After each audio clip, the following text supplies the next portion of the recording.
নমস্কার বন্ধুরা, গীতার রান্নাঘরে আপনাদের স্বাগত। আজকের আপনাদের জন্য নিয়ে এসেছি নতুন একটা রেসিপি, সরষে ইলিশ। সরষে ইলিশ বানানোর জন্য এখানটা নিয়েছি একটা বড় সাইজের ইলিশ মাছ। ভালো করে ধুয়ে কেটে পিস পিস করে নিয়েছি। তার সঙ্গে নিয়েছি রসুন, কাঁচা লঙ্কা, আদা, ধনেপাতা, পেঁয়াজ, টমেটো। তেল গরম হয়ে গেছে। এক এক করে ইলিশ মাছের পিসগুলো হালকা ভেজে নিতে হবে।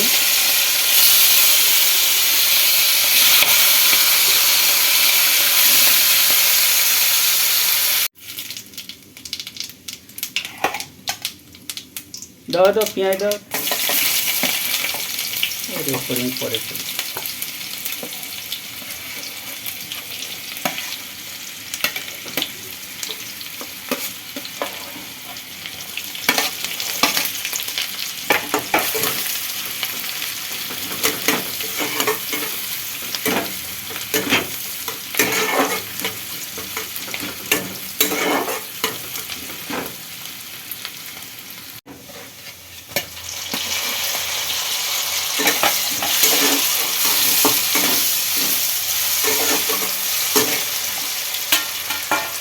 দাও, তুমি যা যেরকম দাও।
এটা কাঁচাটা।